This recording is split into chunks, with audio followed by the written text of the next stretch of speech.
सबसे पहले जुडिशरी को कंट्रोल करने के लिए एनजेएसी का बिल लेके आया। हमारे माननीय न्यायाधीशों ने उसे स्ट्रक डाउन कर दिया सुप्रीम कोर्ट में। उसके बाद उन्होंने जज नामक संस्था को मजिस्ट्रेट संस्था को उन्होंने कमजोर कर दिया 3 क्रिमिनल अमेंडमेंट बिल ला करके। उसमें पहले जो जजों के अधिकार थे वो अधिकार आज नहीं है। आज जो जजों से ज्यादा अधिकार केस दर्ज करने के मामले में आज एक थानेदार को है। और ये तीसरा हमला, निर्णायक हमला उन्होंने कर दिया है हम वकीलों के ऊपर। ये वकीलों के साथ पूरी तरह से गद्दारी किया गया है।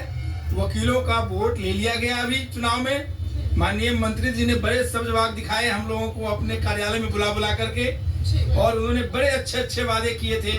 लेकिन जैसे ही चुनाव का रिजल्ट निकल गया, 27 साल बाद बीजेपी दिल्ली का चुनाव जीत गई, उसके बाद उन्होंने वकीलों के पीठ के ऊपर पीछे से वार किया चाकू से।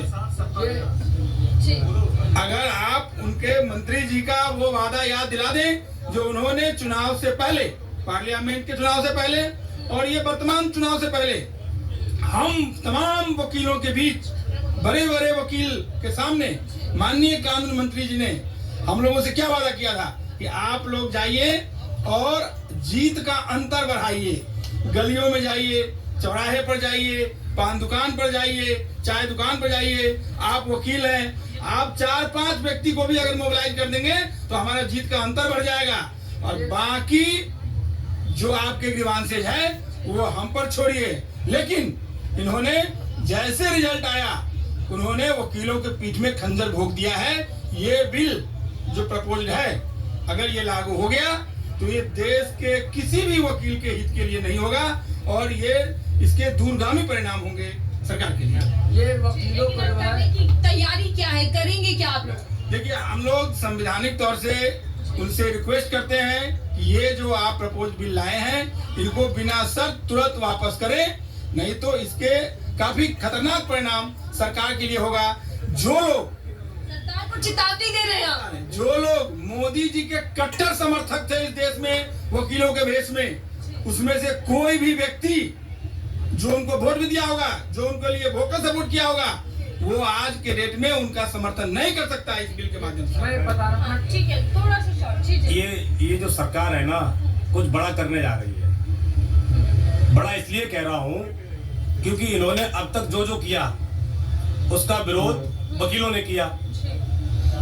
अब वकील विरोध न कर सके उसके लिए ये काला कानून लेके आ रहे हैं, लेकिन इसमें ये कामयाब होंगे नहीं।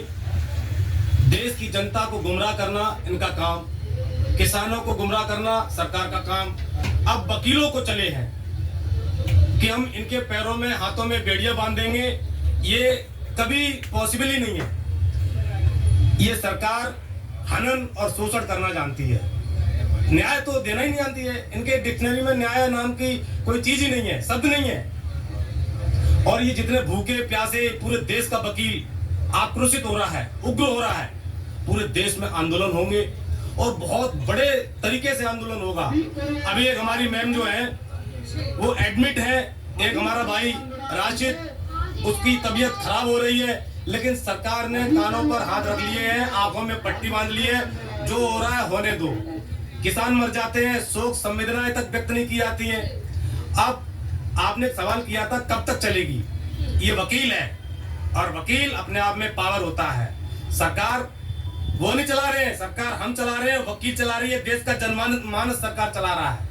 अगर उनके दिमाग में ये विरोधाभास हो कि हम तो चलते रहेंगे, बैठे रहेंगे, मरते रहेंगे, हम कोर्टों में ताले डाल देंगे, देश की जुडिशरी बंद हो जाएगी, जजेस हमारे साथ होंगे, जनता हमारे साथ होगी, जनमानस हमारे साथ होगा। वकील हमारा एकत्रित था, एकत्रित है और हमेशा एक रहेगा। इसीलिए वकील जब कदम बढ़ाता है तो सरकार को पीछे हटना होता है, और ये सरकार घुटनों के बल नहीं, मुंह के बल नीचे आएगी। इसको काला कानून वापस करना होगा। वकील एकता है केंद्र सरकार